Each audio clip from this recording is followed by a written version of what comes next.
Verse 708.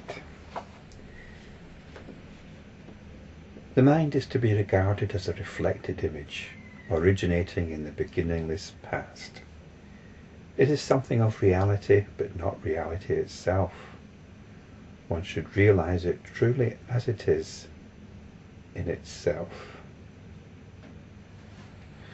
The mind is actually what occupies a lot of our attention. I remember as a kid, it was something of a revelation when I realized, or when I understood my mind to be my own personal fiefdom. This was my space. I could get up to what I wanted in here. Nobody else need know about it.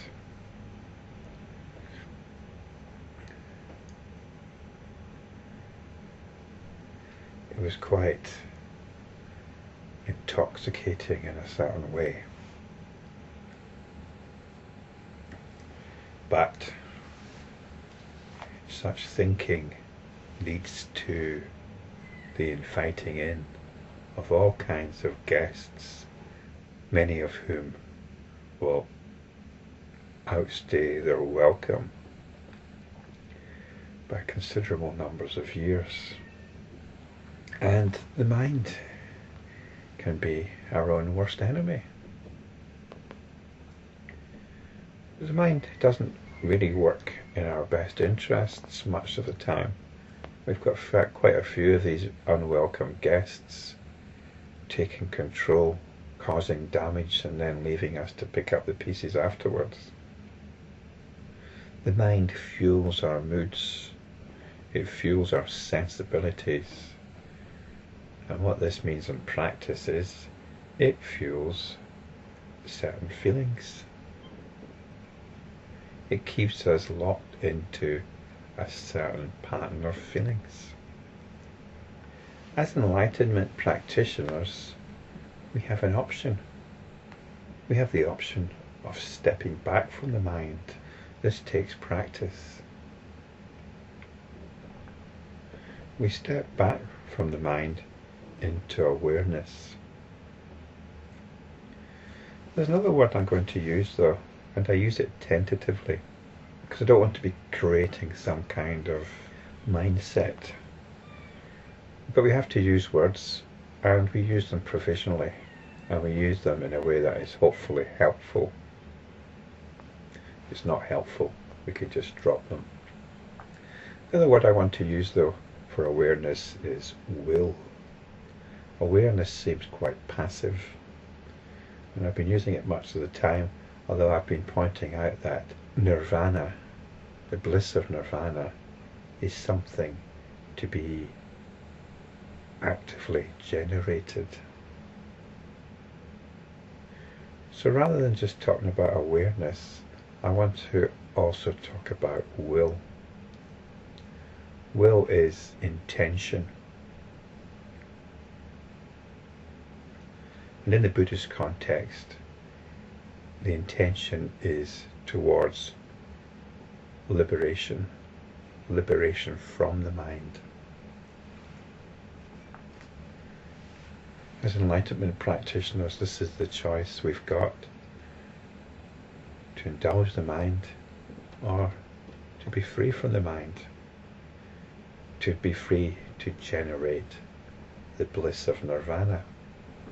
And what is the mind then? I've been talking about what the mind is, but let's see if we can home in on it.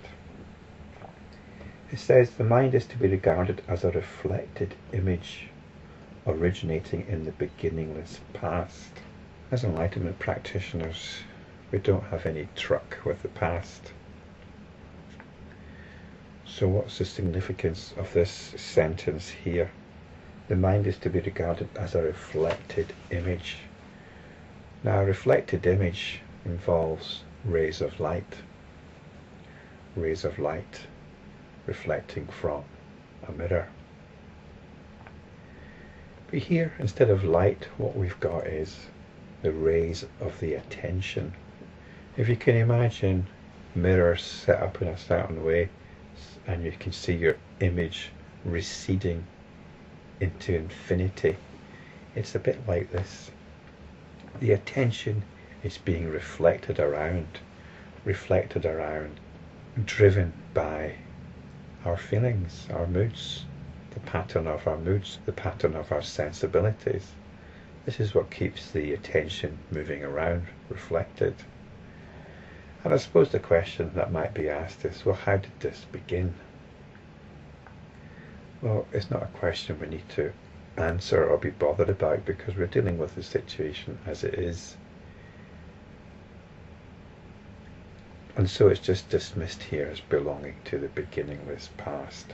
It's an ongoing situation, the attention being reflected around all these surfaces, and rather than mirrored surfaces, they're actually the surfaces of our sensibilities, of our feelings.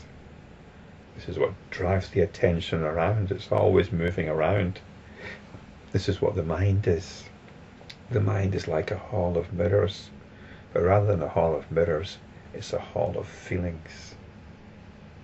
And the attention is being swept around these feelings. And in doing so, it also fuels these feelings with the accompanying thoughts. So this is the mind. And we can step back from it because we can withdraw the attention from all thoughts.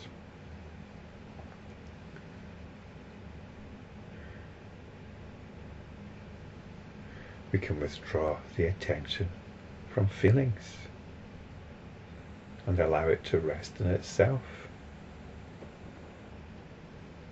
We regard the mind as something out there.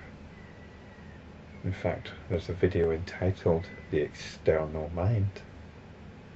We no longer regard it as our personal fiefdom. We have as much control over our mind as we have over the world out there.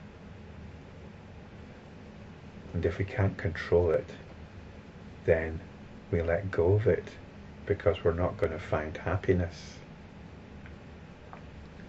trying to control something that we cannot control. So we let go of all that we cannot control, and then take responsibility for our own happiness. We generate our own happiness. We explore how happy is it possible to feel, independent of the world, independent of the mind. So in this way, this verse is very important. We give the mind far too much importance. And you might be saying, well, it is important, isn't it?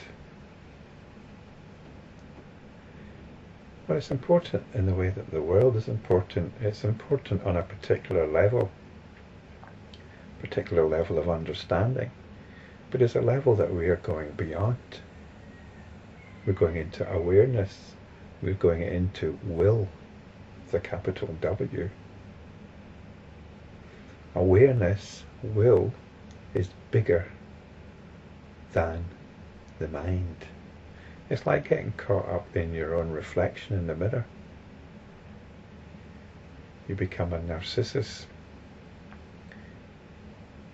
You forget your own reality and fall in love with reflected reality. So we've fallen in love with our own minds. That's what we identify with. As enlightenment practitioners, this isn't going to work. This is the situation we're addressing. It's the situation which we extricate ourselves from. So we need to be careful. It's arguable that the objects of the mind are even more seductive than what the world presents to us. So we have to see the mind as it is. We're told here it is something of reality, but not reality itself. And there's something of reality that it is that which is driven by the attention. The attention is like one pole of reality. It's entered into dualism, it's entered into two poles, and the mind is one pole. But we collapse the attention into one pole, into singular awareness, which is just about being here, experiencing these words here, not where you think I am, or coming from your speakers.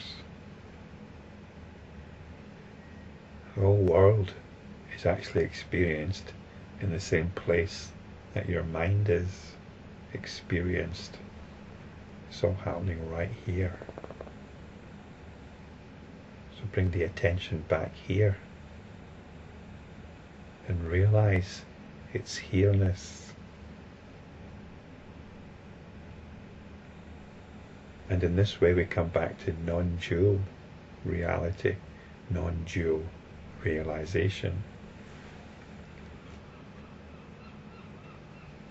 This is realizing the mind as it truly is.